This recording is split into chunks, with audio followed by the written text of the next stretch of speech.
الحمد لله نحمده ونستعينه ونستغفره ونؤمن به ونتوكل عليه ونعوذ بالله من شرور أنفسنا ومن سيئات أعمالنا من يهد الله فلا مضل له ومن يضلل فلا هادي له أشهد أن لا إله إلا الله وحده لا شريك له وأشهد أن سيدنا محمدا عبده ورسوله لا نبي بعده فقد قال الله تعالى في القرآن الكريم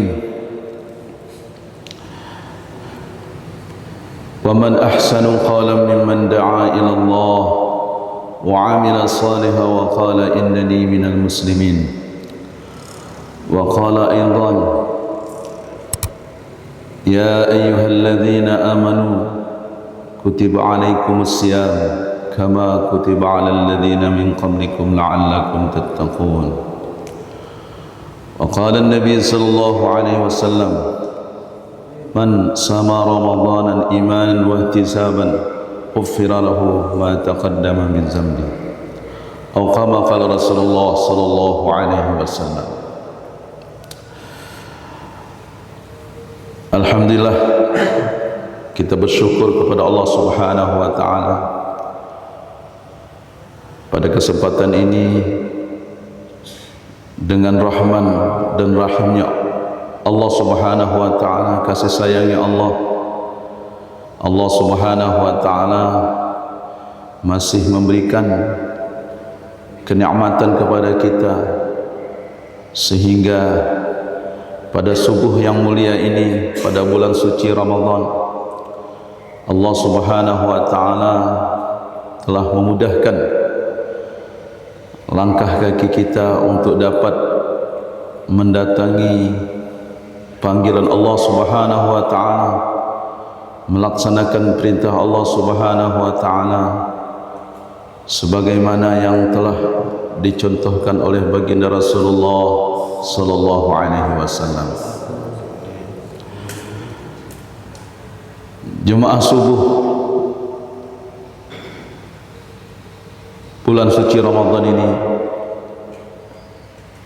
Masjid Nurul Huda, Desa Mekar Utama, Kecamatan Kendawangan, yang sama-sama dimuliakan oleh Allah Subhanahu wa taala. Inilah salah satu tanda bukti kasih sayangnya Allah SWT kepada diri seorang hambanya. Apabila hambanya ini diberikan kemudahan untuk dapat mengamalkan agama Allah Subhanahu wa taala, diberikan kemudahan untuk selalu duduk dalam majelis agama, mengamalkan amal agama, menyampaikan amal agama, sehingga agama yang telah sempurna, yang telah wujud dalam kehidupan baginda Rasulullah SAW dan para sahabat tetap terpelihara, bahkan akan tersebar ila yaumil qiyamah. Jemaah subuh yang dimuliakan oleh Allah Subhanahu wa taala, dalam sebuah mafhum hadis baginda Rasulullah sallallahu alaihi wasallam telah berpesan, menyampaikan khutbahnya di akhir bulan Sya'ban. Dalam sabdanya beliau telah menyampaikan, wahai manusia, sesungguhnya telah datang kepada kalian satu bulan yang di dalamnya Allah Subhanahu wa taala limpahkan keberkahan, penuh dengan keberkahan, yang di dalamnya ada satu malam yang ketika manusia beribadah pada malam bulan suci Ramadan tersebut, maka Dia beribadah satu malam seolah-olah dia beribadah 1000 bulan.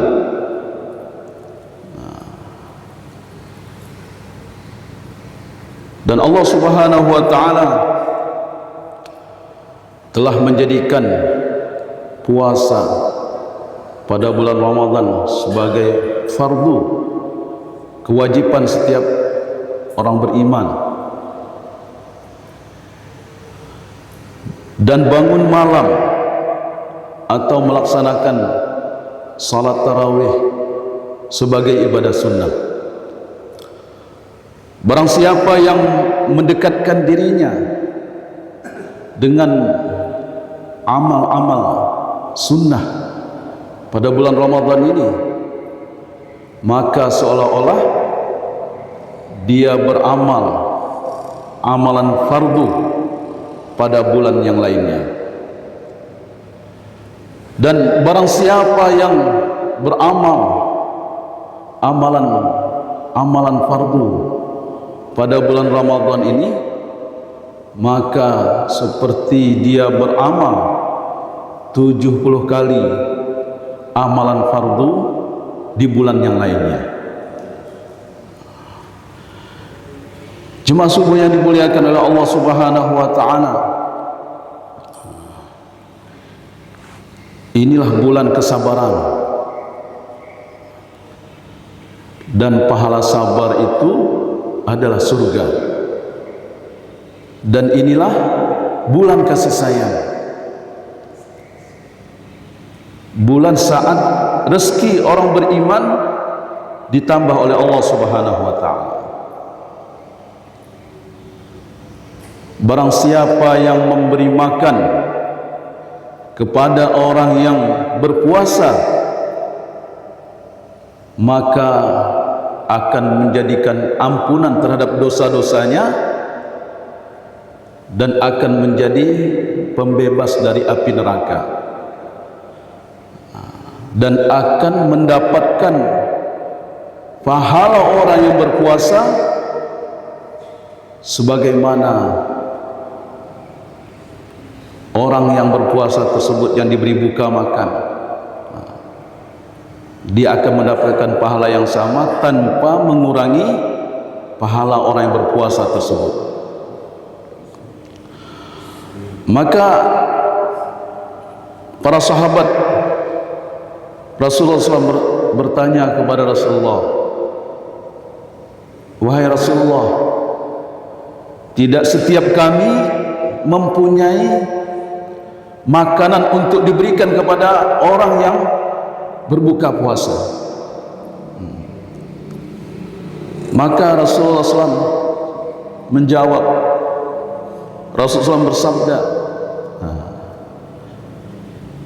Allah Subhanahu wa ta'ala akan memberikan pahala kepada orang yang memberikan makanan untuk berbuka puasa, walaupun hanya dia memberi 1 butir kurma ataupun seteguk air ataupun seisap susu.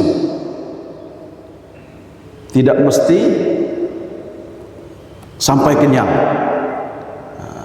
walaupun hanya mampu memberi 1 butir kurma atau seteguk air ataupun seisap susu.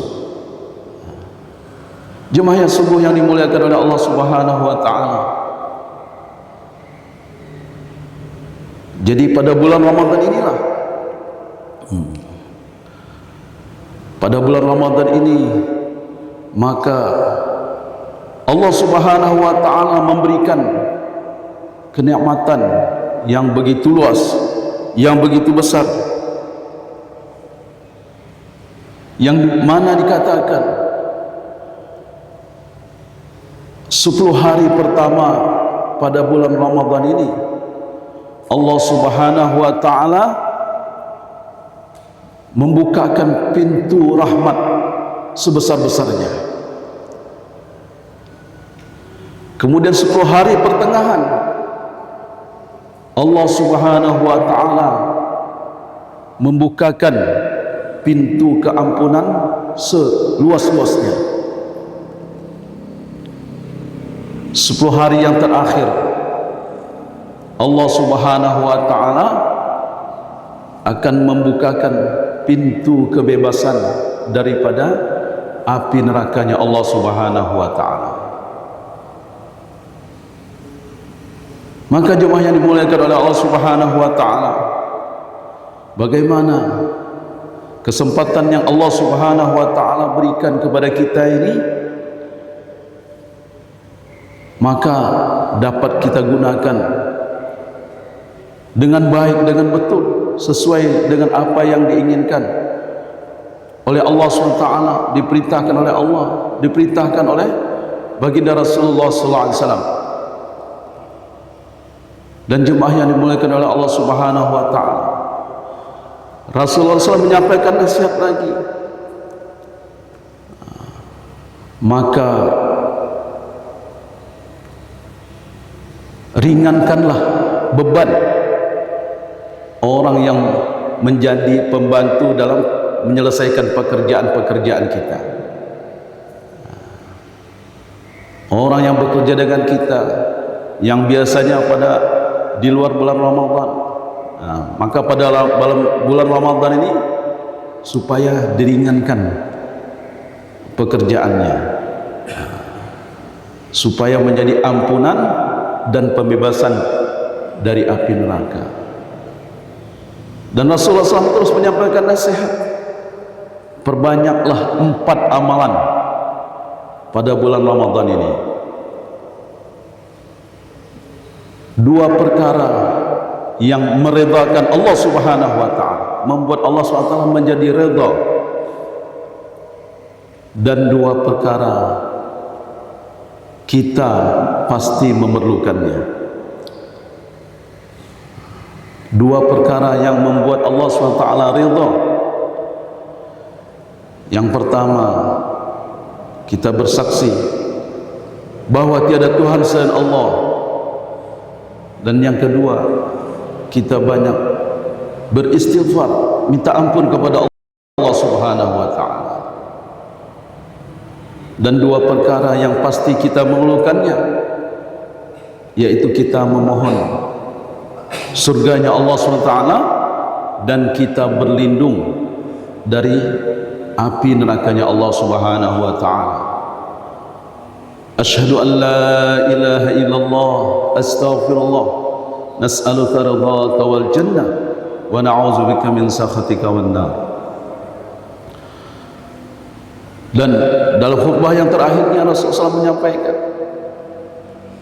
barang siapa yang memberi minum kepada orang yang berpuasa untuk berbuka puasa, maka Allah Subhanahu wa ta'ala akan memberi minum di telagaku pada hari kiamat. Dapat minum dari telaganya Rasulullah SAW pada hari kiamat, yang mana apabila meminum dari telaga Rasulullah SAW pada hari kiamat, maka tidak akan pernah merasa haus sampai dia masuk ke dalam surganya Allah Subhanahu wa ta'ala. Demikianlah jemaah yang dimuliakan oleh Allah Subhanahu wa ta'ala, begitu besarnya perhatian Rasulullah SAW mengenai bulan suci Ramadan ini. Dan begitu kasih sayangnya Allah SWT dan begitu kasih sayangnya Rasulullah SAW kepada umat ini, bagaimana supaya umat ini dapat menjalankan amal ibadah puasa ini dengan sesempurna mungkin, sehingga dari awal-awal akhir bulan Sya'ban Rasulullah SAW telah memberikan nasihatnya kepada umat ini supaya dapat menyempurnakan amal ibadahnya sesuai dengan perintah Allah, udkhulu fis silmi kafah wa la tattabi'u khutuwatis syaitan kita diperintahkan untuk masuk ke dalam Islam secara kafah, secara sempurna dalam setiap amalan kita. Bagaimana kita dapat menyempurnakan amalan kita, terutama dalam bulan suci Ramadan ini, yang mana dikatakan dalam suci bulan Ramadan ini, maka syaitan-syaitan yang biasa menggoda orang-orang beriman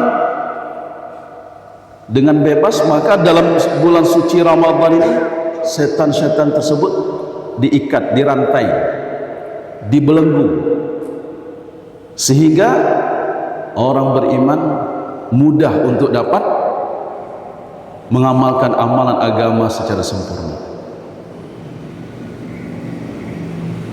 Jemaah subuh Masjid Nurul Huda, Desa Mekar Utama, Kecamatan Kendawangan, yang dimuliakan oleh Allah SWT. Jadi bagaimana dalam bulan Ramadan tahun ini, bagaimana supaya lebih baik daripada Ramadan yang tahun lalu? Karena kita tidak tahu apakah Ramadan yang akan datang Allah SWT masih memberikan kesempatan kepada kita. Tapi kalau kita syukuri dengan sungguh-sungguh, dengan betul-betul, maka Allah SWT akan tambah nikmatnya kepada kita. Allah SWT akan berikan kesempatan kepada kita lagi untuk dapat sampai pada Ramadan yang akan datang. Jadi bagaimana dalam setiap amal kita dapat menyempurnakan amalan tersebut, terutama dalam bulan Ramadan ini.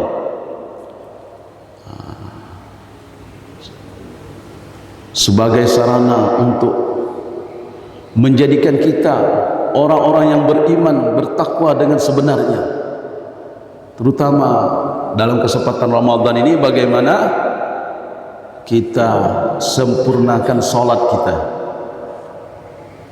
Salat sebagaimana yang telah dicontohkan oleh baginda Rasulullah sallallahu alaihi wasallam. Sallu kama raaitumuni usalli.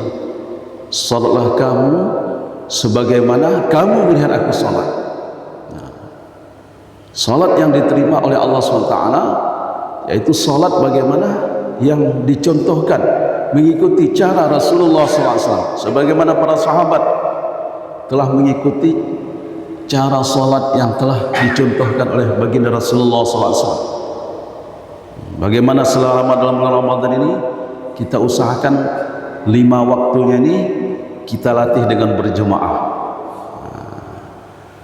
di awal waktu, tempatnya di azan dikumandangkan, yaitu di masjid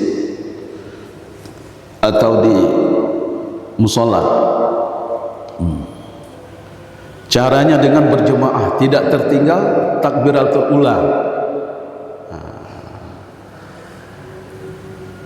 Maka kalau kita sempurnakan salat kita ini, maka akan mudah menyempurnakan amalan-amalan yang lainnya. Dan amalan-amalan yang lainnya itu akan mudah diterima oleh Allah SWT. Segala amalan ini akan diterima oleh Allah SWT apabila salat kita ini diterima oleh Allah SWT. Puasa kita akan diterima oleh Allah apabila salat kita diterima oleh Allah. Zakat kita akan diterima oleh Allah apabila salat kita diterima oleh Allah. Haji umrah kita akan diterima oleh Allah SWT apabila salat kita ini diterima oleh Allah Subhanahu wa taala.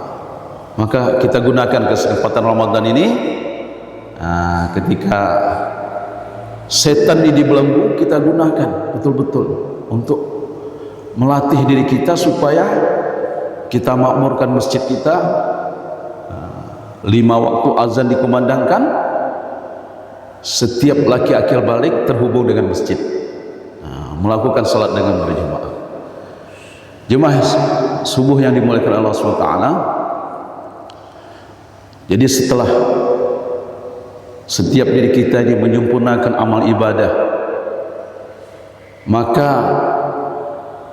untuk menyempurnakan agama dalam kehidupan kita, keluarga kita, jiran tetangga kita, dan bahkan seluruh umat di seluruh alam, maka kita juga harus menyempurnakan amal dakwah.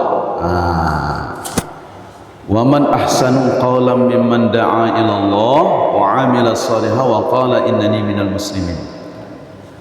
Siapakah yang lebih baik agamanya daripada orang yang mengajak kepada kebaikan dan beramal soleh? Jadi antara ibadah dan dakwah tidak bisa dipisahkan. Wa man ahsanu qawlan mimman da'a ila Allah wa 'amila shalihan. Tidak bisa dipisahkan, seperti azan dengan sholat. Sebelum melaksanakan sholat 5 waktu, maka harus azan dulu. Setelah azan ini adalah dakwah tamah, dakwah yang sempurna. Jadi antara ibadah dan dakwah ini tidak bisa dipisahkan. Sebagaimana Allah SWT firmankan dalam Al-Quran, wal asri innal insana lafi khusrin illa alladhina amanu wa 'amilus solihati wa tawassaw bil haqq wa tawassaw bis sabr. Demi masa sesungguhnya manusia dalam keadaan rugi kecuali apabila ada 4 syarat yang dipenuhi supaya kita ini tidak dimasukkan kepada orang-orang yang merugi, yaitu yang pertama illal ladzina amanu, yang tidak digolongkan orang yang merugi adalah orang yang beriman. Kita telah diberikan nikmat iman, bagaimana kita tetap menjaga iman kita. Kemudian wa amilus shalihat, yaitu menjaga amal soleh. Sebagaimana kita menjaga iman kita, begitu juga kita menjaga amal kita. Iman amal soleh belum cukup untuk melepaskan kita daripada kerugian kalau kita hanya mengandalkan iman dan amal soleh. Syarat yang ketiga dan yang keempat yaitu wa tawassaw bil haqq wa tawassaw bis sabr. Wa tawassaw bil haqq ini adalah mengajak kepada iman kepada Allah, mengajak kepada iman, dakwah tentang keimanan. Wa tawassaw bis sabr, mengajak kepada amal, kesabaran.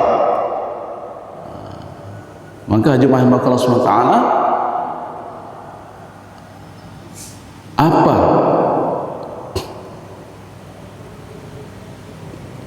apa yang menyebabkan pentingnya dakwah itu sehingga menjadi kewajiban setiap kita orang beriman?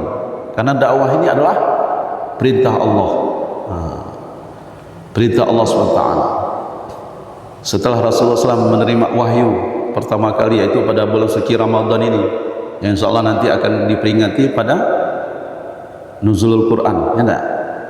17 Ramadan turunnya Al-Quran. Dalam bulan Ramadan ini salah satu keistimewaannya turunnya Al-Quran, maka kita perbanyak menghatamkan bacaan Al-Quran dalam bulan Ramadan ini. Minimal dalam 1 tahun 2 kali kita hatam Al-Quran. Kesempatan ini dalam bulan Ramadan ini. Maka perintah yang berikutnya setelah turun ayat ini, perintah yang Allah SWT perintahkan yang pertama yaitu supaya Rasulullah buat dakwah. Ya ayyuhal muddatsir kum fa'anzir wa rabbuka fakabbir. Wahai orang yang muslimat, bangunlah dan berikan peringatan. Perintah Allah SWT dakwah. Yang kedua, sunnah Rasulullah SAW. sunnahnya para nabi. Jadi apabila kita menjalankan amalan dakwah, maka akan bersama kita ini nur Rasulullah SAW, nur 124.000 nabi dan rasul. Kemudian Allah SWT, dengan kita melaksanakan amal dakwah, maka kita ini akan dijadikan, digolongkan umat yang terbaik. Kuntum khaira ummatin ukhrijat linnas ta'muruna bil ma'ruf wa tanhauna 'anil munkar. Kemudian apabila kita menjalankan dakwah ini, kita akan mendapatkan nusratullah, nusrah ghaibiyah. In tansurullaha yansurkum. Apabila kalian membantu agama Allah, yaitu meninggikan kalimat Allah, meninggikan agama Allah, bergerak untuk menyampaikan agama Allah, kita bantu agama Allah, in tansurullaha yansurkum, Allah SWT akan bantu kita. Wa yusabbit aqdamakum, Allah SWT akan tegakkan langkah kita untuk menghadapi musuh-musuh kita. Jemaah subuh yang dimuliakan Allah SWT, apalagi yang membuat dakwah ini sebagai perintah yang wajib. Dakwah ini maka akan melepaskan kita daripada tuntutan umat. Nanti istri anak kita akan nuntut kita, jiran tetangga kita akan nuntut kita, orang kampung akan nuntut kita, umat ini akan menuntut kita. Bagaimana? Maka kita diperintahkan untuk buat dakwah. Ku anfusakum wa ahlikum nar, selamatkan diri kamu, keluarga kamu dari api neraka. Wa anzir ashiratakal aqrabin, kita diperintahkan untuk memberikan peringatan kepada orang yang dekat dengan kita. Litunzira umul qura wa man haulaha, kampung kita diperintahkan untuk memberikan peringatan di kampung kita dan kampung-kampung di sekitar kita. Dan kita diperintahkan ukhrijat linnas, kuntum khaira ummatin ukhrijat linnas, untuk semua manusia yang ada di seluruh alam. Jemaah subuh yang dimuliakan Allah SWT, apalagi kewajiban dakwah ini, mengapa dianggap wajib? Maka dengan dakwah ini kita ini akan terselamat daripada sifat kegilaan kepada fitnah dunia sekarang ini, fitnah jabatan, pangkat dan sebagainya. Maka kita akan diselamatkan oleh Allah SWT. Kemudian jemaah Allah SWT, dengan kita menjalankan dakwah ini, maka kita akan dapat menegakkan kefarduan dalam kehidupan umat ini. Karena dakwahnya adalah induknya segala yang fardu. Mengapa hari ini orang banyak meninggalkan kefarduan dalam agama, seperti meninggalkan sholat? Mungkin ada juga yang tidak berpuasa. Mengapa? Apa sebab? Karena kefarduan dalam dakwah tidak ditunaikan. Maka bagaimana kefarduan dakwah kita tunaikan supaya kefarduan dalam amal agama ini ditunaikan oleh umat? Jadi bagaimana kita harus saling mengingatkan, saling mengajak. Kemudian dimakan Allah SWT, sehingga para sahabat rela meninggalkan kota Mekah dan Madinah demi untuk mendakwakan agama. Padahal beribadah di kota Mekah dikalikan 100.000, di Madinah 50.000. Tapi sahabat telah bergerak ke seluruh alam untuk mendakwakan agama, karena dengan dakwah itu setiap amalan akan dikalikan 700.000 kali lipat. Dan jemaah Allah SWT, dan dengan dakwah ini segala permasalahan kehidupan kita akan ditolong oleh Allah, akan diselesaikan oleh Allah, akan selamatkan di dunia dan di akhirat. Sebagaimana ketika Nabi Musa AS diutus kepada Fir'aun, maka Nabi Musa diperintahkan untuk dakwah saja. Dan kemudian yang terakhir disinilah kita akan mendapatkan keridhaan Allah Subhanahu wa taala. Was-sabiqunal awwalun minal muhajirin wal ansar walladzina tabauhum bi ihsanin radhiyallahu anhum wa radu an. Demikianlah dimaksud yang berkat Allah SWT. Mudah-mudahan pada bulan Ramadan ini kita dapat lebih meningkatkan keimanan, ketakwaan kepada kita, kepada Allah SWT, sehingga bulan yang penuh dengan berkah, penuh dengan kebaikan ini dapat meningkatkan kita, mendekatkan kita kepada Allah Subhanahu wa taala. Mungkin itu saja yang dapat kami sampaikan. Yang baiknya semata-mata daripada Allah, yang kurangnya atas kelemahan kami. Untuk sempurnanya majlis, kita tutup dengan doa kifarah majlis. Subhanallah wa bihamdi, subhanakallahumma wa bihamdika, asyhadu an la ilaha anta, astaghfiruka wa atubu ilaik. Assalamualaikum warahmatullahi wabarakatuh.